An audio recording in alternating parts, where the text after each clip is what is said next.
Muchísimas gracias. Eh, Básicamente está basado en el libro Instituto Oncológico, Mis Memorias del Deber Cumplido, del doctor Lorgio Serrate Cuéllar, mi padre. Y hemos querido hacer este libro, que va a estar en circulación, como digo, este año, porque la historia de los hospitales, la historia de muchas instituciones en Santa Cruz se la hicieron con personas que apostaron, inclusive con sus bienes, para que se puedan realizar, ya que lamentablemente, y no hay nada que extrañarnos, el centralismo muy poco dio a Santa Cruz. Y como este libro está basado en las memorias, quiero permitirme leer.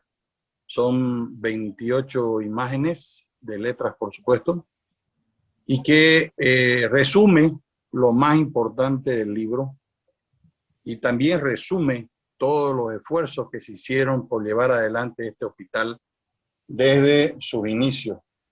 Definitivamente hubo gente en este hospital oncológico que le puso alma, vida y corazón. En el caso que nos corresponde, mi padre fue director desde el primer día que se inauguró oficialmente en 1978 y 22 años después deja la dirección ininterrumpidamente. Entonces, este relato más o menos resume cómo se dieron los hechos y la idea del libro es para que no venga un paisano masista diciendo de que el oncológico fue inaugurado y gestionado por Evo Morales, como broma posiblemente, pero ya ha ocurrido. Entonces, todo lo que está escrito queda y lo que queda registrado, pues ya queda para lo posterior. El presente libro son mis recuerdos como médico y como uno de los 3 fundadores del hospital, por lo que pido disculpas si omito a alguien o algunos datos, pero ya pasaron más de 50 años desde que ocurrieron los hechos. La historia del Instituto Oncológico del Oriente Boliviano, desde su inicio en marzo de 1978, cuando se inauguró oficialmente, hasta el día que dejé la dirección, fue una continua aventura con muchos en contra y pocos a favores. Pero así hicimos el mayor hospital en materia de cáncer en Bolivia. No fue fácil, se tuvo que luchar mucho y el pueblo cruceño, como siempre, ayudó a través de los voluntariados. Eso hizo grande a Santa Cruz, su gente y su decisión de hacer las cosas. Nuestra historia se enmarca en épocas ya lejanas. Nos ubicamos en la década de los 60 y 70. Casi todos los médicos de Santa Cruz y de Bolivia, por falta de universidades, en nuestra ciudad capital y otras ciudades del interior, tuvimos que formarnos en las escuelas del exterior. Los médicos del interior tenían la suerte de contar con universidades como las escuelas de Sucre y La Paz, y los que no podían viajar al exterior tenían que trasladarse a los únicos 2 departamentos que contaban con escuelas de medicina.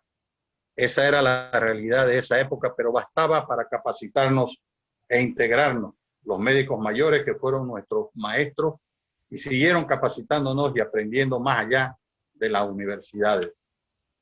Es necesario recordar que el Instituto Oncológico Oriente Boliviano no se hizo súbitamente y que hubo un proceso de idealización, de investigación epidemiológica, planificación, elaboración y presentación del proyecto con relación a la idealización de lo que sería el futuro, el hospital oncológico. Los protagonistas y fundadores del Instituto Oncológico volvimos a Santa Cruz a fines de 1966 con formación de posgrado.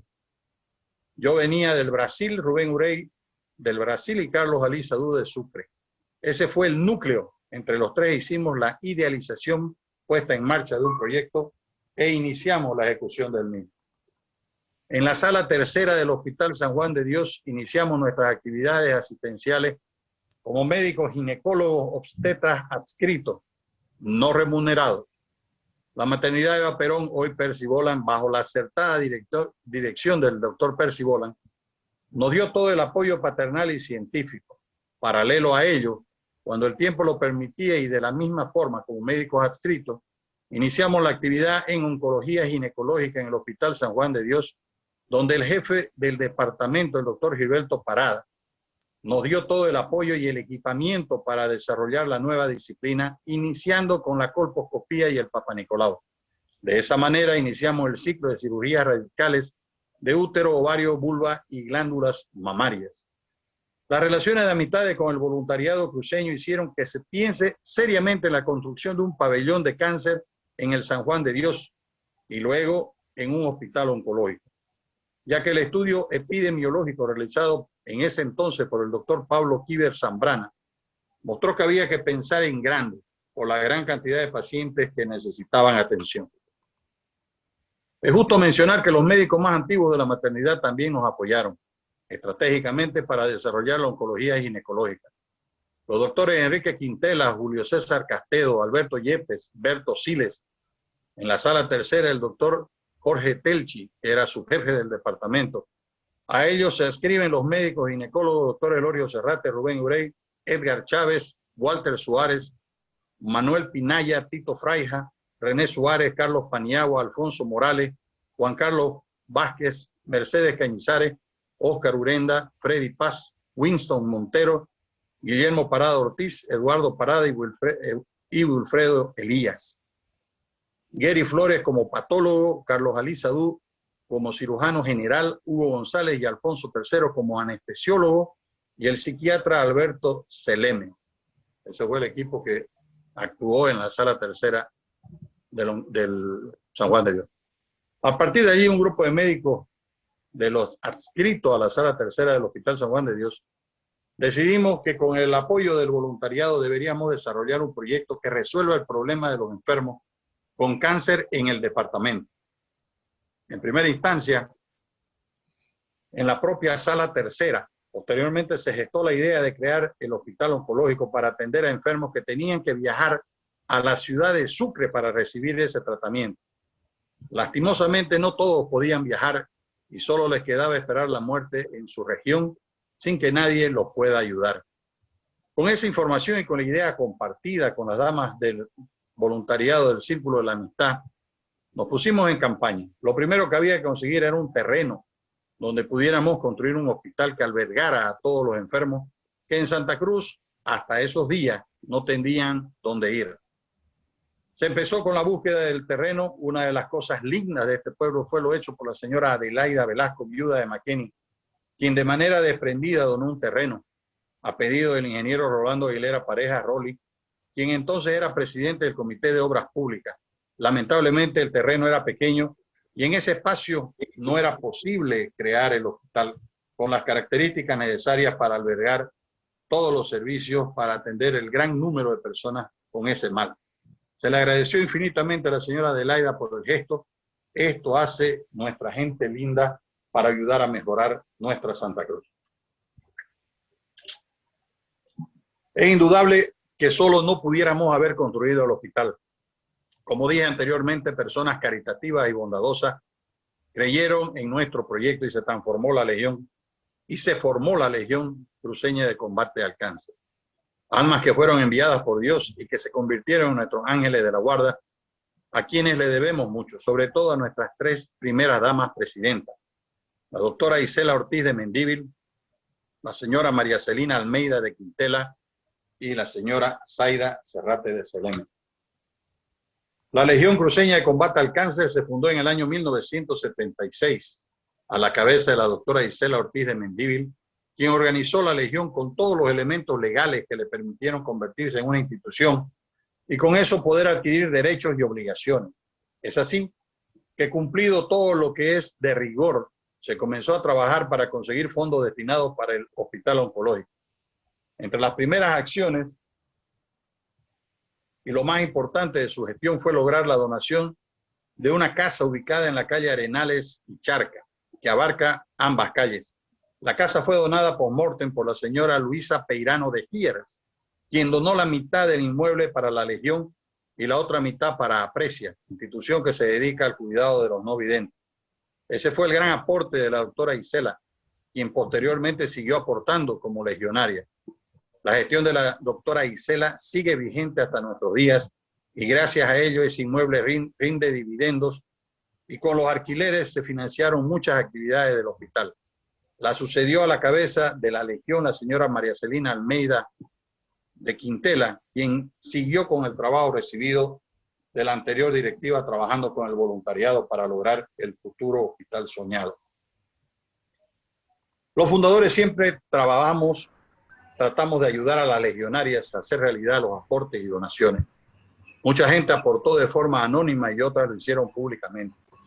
Lo importante era conseguir entre todos el principal objetivo de tener un hospital oncológico acorde al requerimiento ciudadano.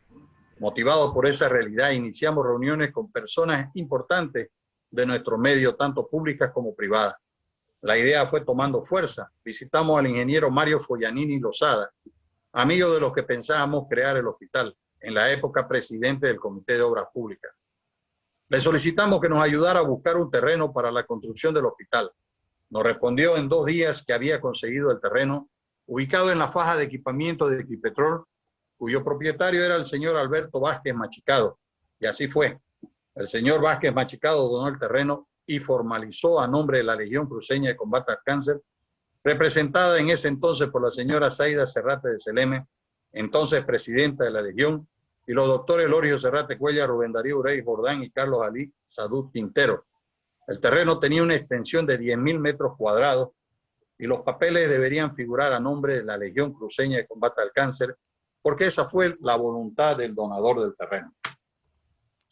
Otra vez los voluntariados de Santa Cruz se unieron para trabajar juntos en la construcción del hospital. De ahí en adelante, las voluntarias de la Legión y las damas del Círculo de Amistad se fusionaron para trabajar en el voluntariado, que apoyó con trámites y recaudación de fondos para comenzar la construcción del edificio.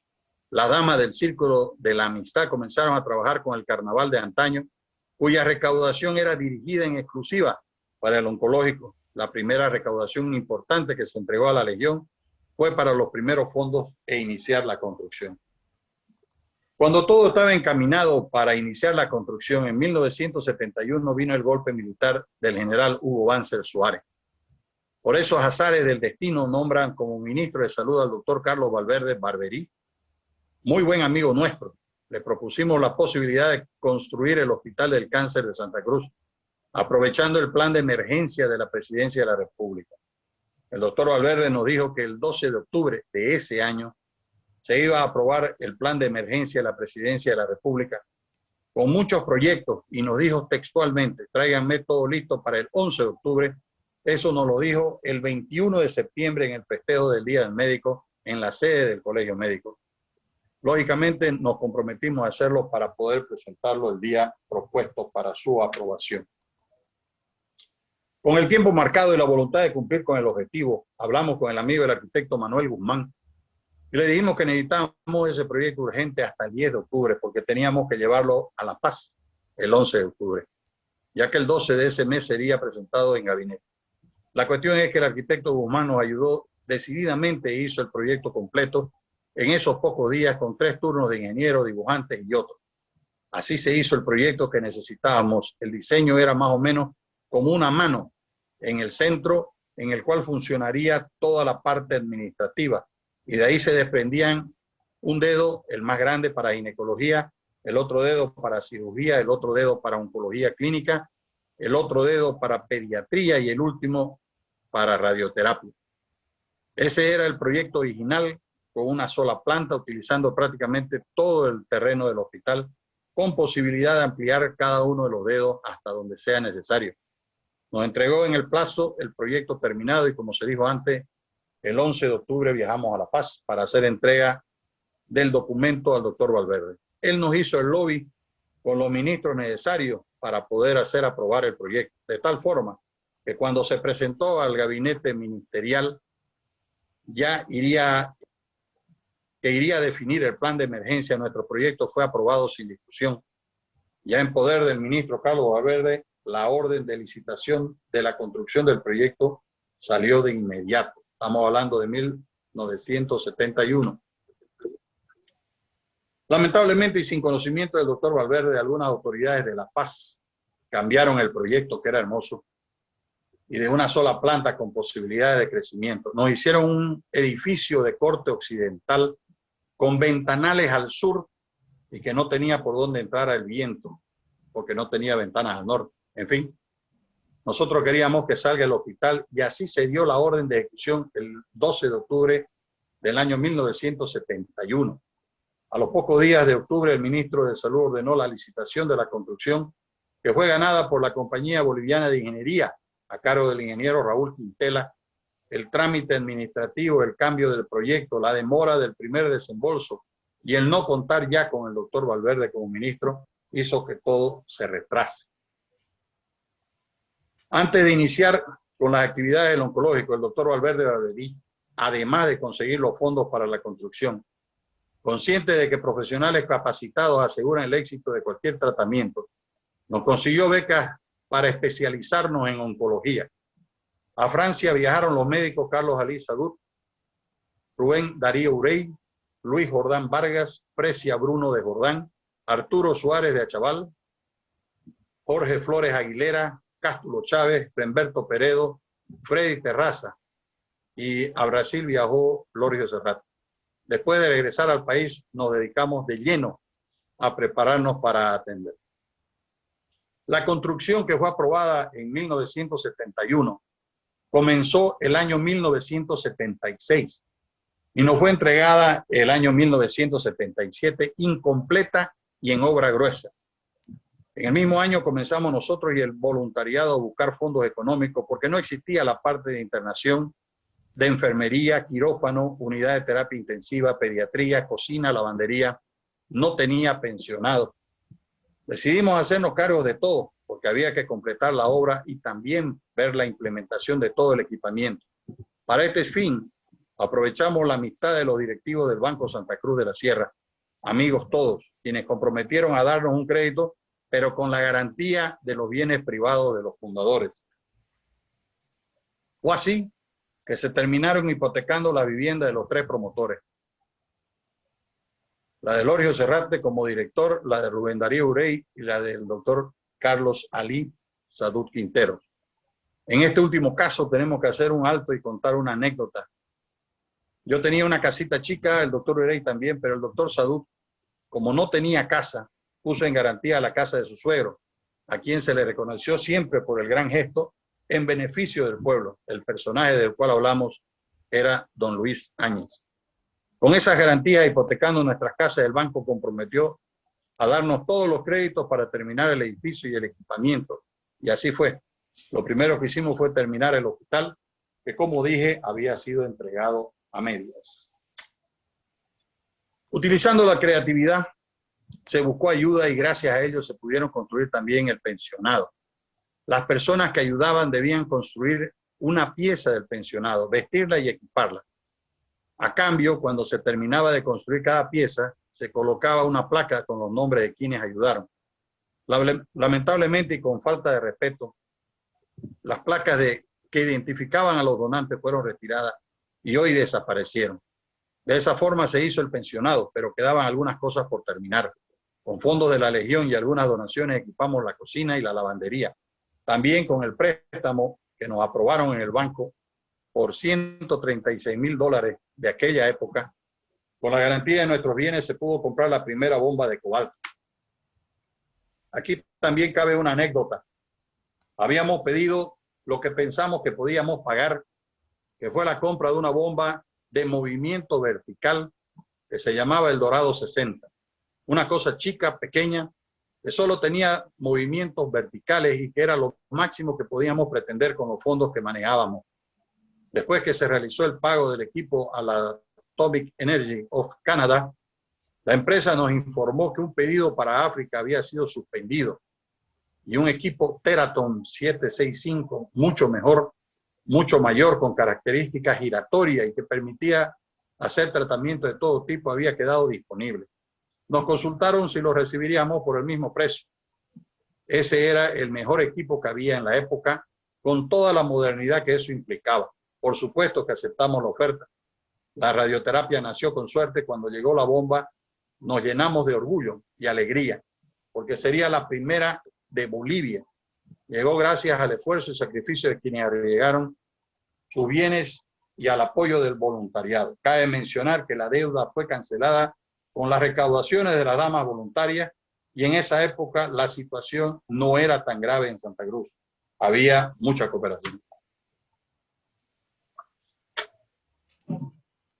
Cancelado el préstamo inicial. Se solicitó otro por un monto de $120,000.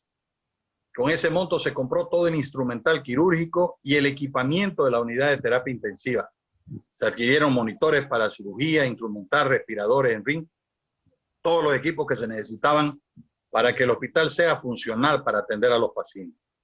Para la terapia intensiva se contrató a profesionales de alto nivel y tuvimos la terapia intensiva más linda y equipada que había en Santa Cruz y Bolivia. Lamentablemente, y debido a que la mayoría de los pacientes que se atendían aportaban muy poco o nada al hospital, sin apoyo estatal y porque nunca se le cerró la puerta a nadie que llegara al hospital por falta de recursos para cubrir los costos de los servicios, fuimos obligados a suspender la terapia intensiva porque no pudimos mantenerla por más de un año. Solamente nos quedamos con una terapia intermedia. El trabajo siguió su curso, nos fuimos adaptando a la realidad con los equipos que con mucho esfuerzo se habían adquirido. Seguimos comprando todos los equipos necesarios para que el hospital funcione, compramos camas, mobiliario y así se equipó toda la enfermería. Después de eso, el Banco Santa Cruz le solicitamos otro préstamo de $20,000 en las mismas condiciones para comprar lo que hacía falta para una cocina. Nos aseguramos de tener una excelente cadena de frío necesaria para el hospital. Compramos acondicionadores de aire para todas las piezas que estaban construidas en obra bruta y las damas del Comité Cívico Femenino, damas de la Legión y otras damas amigas del hospital, junto con sus esposos, terminaron las piezas de pensionados, como ya lo relatamos. Medio pensionado y sala. Con el restante del crédito terminamos de equipar la lavandería manual y todo el material necesario, como vajillas, sábanas, colchones, etc. Así el hospital quedó prácticamente completo.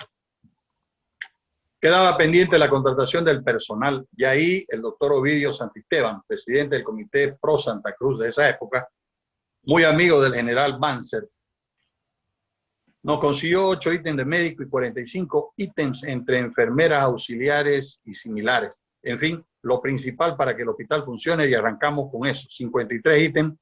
También adquirimos ecógrafos y el primer mamógrafo de Bolivia, que funcionó bajo la dirección del doctor Carlos Felipe Paniagua León, con el apoyo de los doctores René Suárez Mejía y el doctor Hugo Arce Vidovic. Y compramos los equipos para que funcione el diagnóstico precoz del cáncer ginecológico. Con eso arrancó el hospital el 8 de marzo de 1978. Se comenzó a trabajar con las condiciones razonables para arrancar atendiendo a una población necesitada, de iniciar tratamientos para salvar su vida y en otros casos ayudarla a morir con la mejor calidad de vida posible. Así de dura muchas veces es la vida de los médicos. De esa manera trabajamos durante mucho tiempo. El gobierno ayudó dentro de sus posibilidades mientras estuvo el doctor Carlos Valverde. Después se olvidaron de nosotros. No nos dieron mayor presupuesto que el inicial. Ese fue el único aporte que el gobierno dentro del plan de emergencia implementado por el general Banzer. Después el ministerio nunca nos dio absolutamente nada. Todo fue financiado bajo el esquema mencionado anteriormente de préstamo al banco con la garantía de los bienes de los 3 fundadores. Tenemos que hacer un reconocimiento real a las 3 primeras presidentas de la región cruceña de combate al cáncer. La señora doctora Isela Ortiz de Mendívil, María Celina Almeida de Quintela y Mamá Zaida, como le decíamos a la señora Zaida Serrate de Selene. Ellas fueron verdaderamente los pilares de la Legión. Como dijimos al inicio, estas 3 personas estuvieron apoyando a los médicos fundadores del hospital. El doctor Sadut era el representante de los médicos ante la Legión y los otros 2 médicos fundadores nos encargábamos de pedir los fondos necesarios para el funcionamiento. Muchas veces vía préstamo, también se hicieron las gestiones ante el municipio de esa época. Mediante el concejal Néstor Gómez Fuentes se logró que el alcalde de la época, el general Fernando Satori Rivera, creara la tasa al viajero. Todo lo recaudado iba a fondos de los hospitales de Santa Cruz de la Sierra. Hasta que apareció un diputado que no quiso pagar esa tasa, un nefasto diputado de nombre Eric von Boeck, que hizo anular la tasa al viajero como estaba concebida y como peón del centralismo, la hizo desviar al gobierno central, diluyéndose en la burocracia del Estado centralizado. Perdimos una fuente importante y descentralizada de recursos. Mientras duró esa tasa, se creó la Comisión de Salud bajo la dirección del concejal Néstor Gómez, con la participación de todos los directores de hospitales. La recaudación de esa tasa se distribuía de forma equitativa para todos los hospitales y el dinero era utilizado para gastos de funcionamiento y algunas veces para compras de equipo. En la misma época, recibimos la visita del propietario del Cine Palace, el Cine Palace Teatre, el señor Benjamín Roda Daza, y el propietario del Cine Cambajó, el señor Jorge Marcos Salvador, quienes nos propusieron gestionar que la alcaldía dicte una ordenanza que aumente el precio de las entradas de cine, que por ese entonces era de 9,10 centavos, redondeando el valor a 10 bolivianos.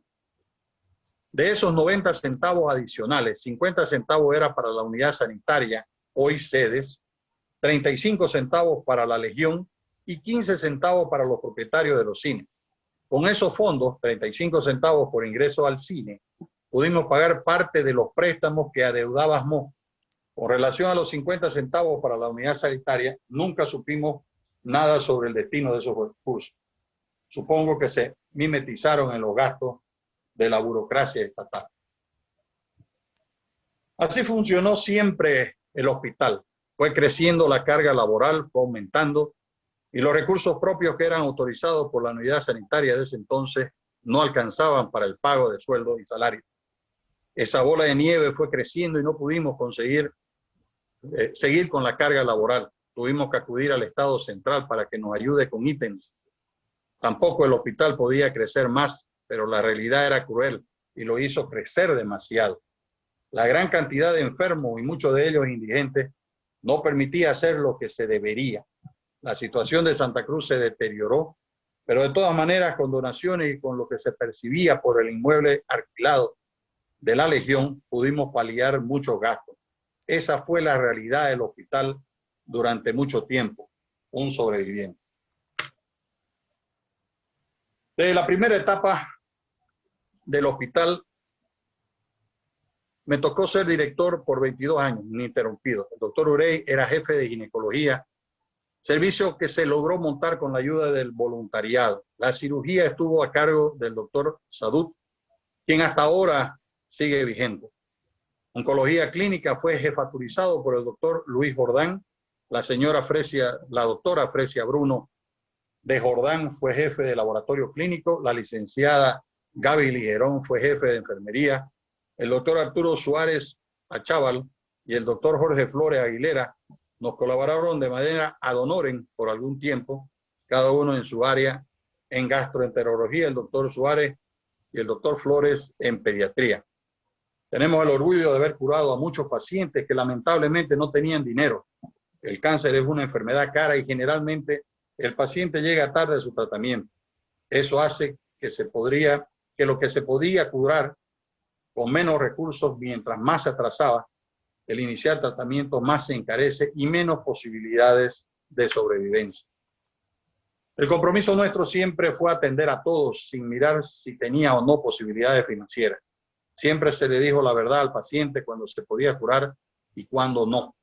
Lamentablemente, la gran mayoría llegaba al hospital con la enfermedad muy avanzada, a veces por ignorancia y otras veces por falta de información. Lo único que se podía hacer con ellos era tratamientos paliativos que terminaban normalmente en la muerte de los pacientes. Pese a todo esto, tenemos como orgullo y ejemplo a nuestra primera paciente que fue al oncológico y que operamos. Su tratamiento fue todo un éxito. Se le realizó radioterapia y finalmente ella falleció hace algunos meses atrás en los Estados Unidos por un problema cardíaco, más de 40 años después de habérsele diagnosticado y curado el cáncer. Tuvimos el honor de haber curado mucha gente. La idea de gestar el hospital que trate las enfermedades neoplásicas tuvo muchos frutos positivos y forma parte de nuestro orgullo como personas y como profesionales. También logramos contar con una terapia intensiva muy bien equipada con profesionales de primer nivel, como el doctor Néstor Gómez Fuente y la doctora Betty Vargas de Moreno. Se hicieron cargo de organizar al personal de ese departamento, todos con mucha experiencia y trabajadores, conocedores de su área, muy profesionales en todo sentido. Lastimosamente, mantener una terapia intensiva es muy caro y nuestra gente definitivamente no podía mantenerla sin el pago de los servicios prestados y sin apoyo estatal.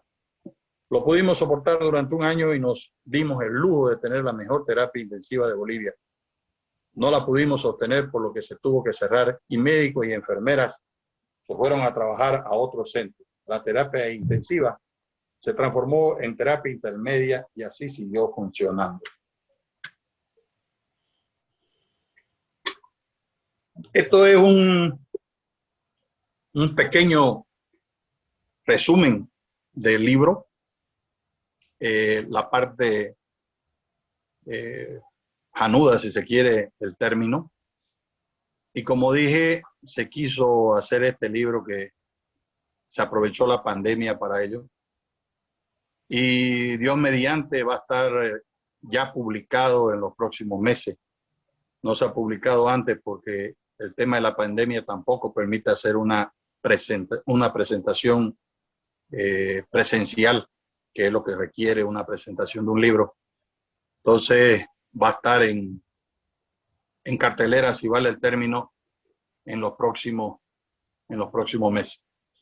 Esto, querido general, la idea es que se conozca, así como el hospital oncológico. Yo estoy seguro que muchas instituciones de salud se hicieron de la misma forma.